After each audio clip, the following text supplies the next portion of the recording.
Bonjour Chantal, Hello, bonjour. ça va? Très bien, merci. Super. Je voulais faire une vidéo pour te demander ce que tu faisais dans la vie. Alors, c'est pas simple, parce qu'en Ah, fait, j'aime les choses pas simples. j'ai plusieurs casquettes, en fait. Lesquelles? Alors, à la base, je suis sophrologue, Sophrologue. somatothérapeute et D'accord. sexothérapeute. D'accord. Ça, c'est le côté universitaire. Ok. Après, de l'autre côté, ça fait plus de 20 ans que je fais de la méditation, D'accord. que j'ai certains dons, on dirait aujourd'hui, chamanisme. Ok. Et tout ça, en fait, je viens de le marier Ouais. pour mon prochain blog, Ok.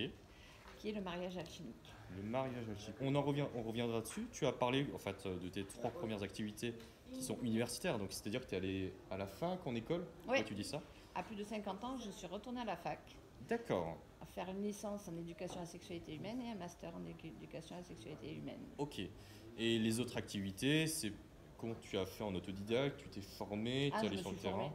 Je me suis formée. D'accord. Mhm. Peut-être que si on peut revenir, est-ce que tu peux définir par exemple avec tes termes pour le grand public la sophrologie, le chamanisme, enfin je te laisse faire. Alors la sophrologie, pour moi, c'est vraiment Caicedo. Il a réuni tous les grands courants à l'époque. C'était un médecin Ok. qui voulait répondre à, à des personnes euh, qui étaient en souffrance. Mhm. Et il voulait trouver une technique plus douce.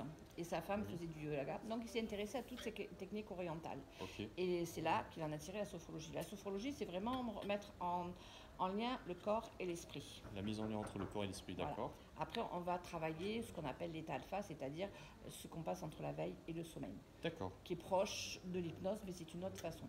Après, la somatothérapie, enfin, quand j'ai vu les limites de la sophrologie, je suis allée en somatothérapie, c'est-à-dire la thérapie par rapport au corps. Et là, je suis allée approfondir pour pouvoir accompagner les gens qui les problèmes se réveillaient avec la sophrologie, mais je n'avais pas les outils pour les accompagner. Ouais. Donc là, je suis allée en somatothérapie et c'est là que je me suis rendu compte que si je travaille le corps, l'esprit, Hmm. il y a l'énergie sexuelle qui nous traverse. Ok. Depuis, même avant la naissance, on le sait maintenant, dans la matrice déjà, on voit les petits garçons, ils ont des petites érections et on voit que l'énergie sexuelle est déjà là jusqu'à notre dernier souffle. D'accord. Ouais. Voilà. Et qu'est-ce qui t'anime en fait? Pourquoi tu mènes ces activités et, quel est le but? Alors l'objectif, c'est-à-dire que depuis le départ, je me suis intéressée à comment l'être humain fonctionnait. Oui. Et puis je me suis intéressée aussi à... Enfin, j'ai attiré Ouais. des personnes qui avaient été victimes de violences D'accord. sexuelles, conjugales ou autres. Ouais. Après, je me suis rendu compte qu'en fait, c'était pas un hasard, c'est parce que moi, toutes ces violences-là, je les avais travaillées, je les avais Oui. traversées. D'accord.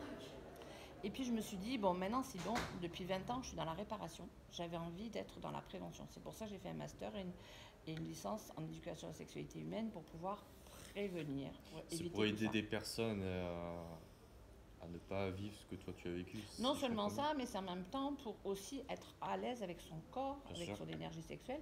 Et si moi je suis à l'aise avec mon corps, mon énergie sexuelle, ben, quand je vais rencontrer l'autre, je vais être à l'aise Ouais. et je ne vais pas être ni dans la dualité et encore plus dans le déséquilibre, possession, bourreau, victime, ce qu'on parle du triangle de Carpan. Moi qui veux faire du journalisme et pour avoir écouté que ce soit des médias indépendants ou mainstream, les sujets que tu abordes, j'en ai entendu parler de Mhm. loin, mais c'est pas très répandu. Est-ce que tu estimes qu'il y a un tabou en France ou au Ah contraire ou oui, que c'est pas connu du tout en fait, tout simplement? il y a un tabou. Il y a un Il y a tabou un et tabou. comment tu l'expliquerais Ben, ça touche l'intime. D'accord. Il y a aussi différentes cultures, quelles que soient les religions, de toute façon, la Ouais. sexualité est encore tabou. C'est pour ça que moi, je voulais faire l'éducation, parce que jusqu'à maintenant, la seule éducation qui est faite depuis, c'est encore le porno. Alors c'est bien parce que Ouais. moi, ça montre déjà concrètement ce que c'est, mais c'est qu'une vision de la sexualité. Oui. Moi, j'ai fait des formations tantriques, Mhm. en taoïsme aussi, parce que Ok. dans certaines cultures, et en fait, ça va beaucoup plus loin que ça. Tu t'es formé sur ces sujets-là en France ou est-ce que tu as développé ton expertise en allant en Asie par exemple ou autre Non. part? Là, sur le domaine de la sexualité, c'est en France, Oui. mais c'est Margot Anand qui est quand même la référente au niveau D'accord. du tantra. C'est elle qui a ramené ça en France. Oui. Après, Mantak-Chia, que j'ai eu aussi accès, lui c'est pareil, il est détenteur de certains enseignements. Oui. Et après, moi je fais ma propre cuisine. Tu as parlé de chamanisme. Est-ce que tu peux définir ce que c'est? Alors, c'est vrai que là en Occident, pour moi, le chamanisme, c'est une étiquette que l'on met. Moi j'ai rencontré les chamans au Mexique. Tu me fais penser au journaliste Stéphane Alix. Ah bon? Ah oui, bah oui, parce qu'il a aussi rencontré des chamans, il a expliqué. Alors moi, il ne s'appelait pas chaman. D'accord, ah oui, il Voilà, se présentait autrement. il se présentait pas. En fait, il t'amenait faire des initiations Ouais. et il ressemblait à rien, entre guillemets. Et comment ça ressemble une séance avec un chaman enfin, Alors pour moi, là je peux parler que de mon expérience. ouais. Moi j'étais tout à fait novice là-dedans, si ce Mhm. n'est que j'avais déjà un ressenti avec tout ce que j'avais développé au préalable. Ouais. Et en fait, il m'amène sur le terrain et puis il me dit voilà, vous allez ramasser des graines, ok. Et puis il me dit voilà, regardez les pierres, la rivière c'est comme ça, les arbres c'est comme ça. Je dis ok. Et puis après là, il me fait faire un rituel et puis il me dit bon là on a passé la première porte, on va à la deuxième. Et puis Mhm.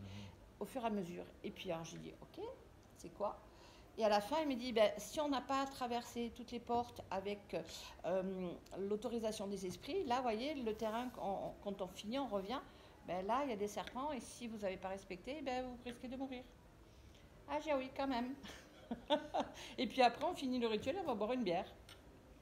Quand Moi, j'ai- c'est ce que j'ai aimé, c'est qu'en fait, c'est dans l'humilité. Oui, C'est pas dans le faste, c'est quelqu'un, comme pour moi, je fais le parallèle avec les guérisseurs dans les campagnes. Les d'accord. gens, ils avaient des problèmes, ils venaient le voir, ils savaient que cette personne, elle est détentrice de certains pouvoirs. C'est Oui. comme les sadhus en Inde, ils sont détenteurs de certaines, de certaines traditions et ils vont de maison en maison pour diffuser leur savoir. De façon plus conventionnelle, il y a aussi des magnétiseurs. C'est ça. Et en plus, j'ai testé une seule séance et je sentais le magnétisme. Donc, comment c'est possible? Bah ouais, il y a un truc qui se passe. Sur ma chaîne, en fait, j'ai une approche qui est holistique. C'est-à-dire C'est que ça. comme toi, bah, je pense qu'en fait, il faut explorer tous les sujets et qu'il faut avoir le principe d'humilité. De dire, bah, il y a plein de choses qu'on ne sait pas. Je sais que je ne sais rien de Socrate. Peut-être pour conclure, j'ai une dernière question. Bon, est-ce que actuellement, j'ai pas retenu, tu voulais lancer un blog ou tu as déjà Non, un j'ai blog? juste le titre pour Tu as l'instant. juste le titre, donc c'est un projet en émergence, c'est bien ça. C'est ça, c'est pour ça que je suis D'accord. là. Bah, j'espère que ça se concrétisera et je te souhaite bon courage. Merci.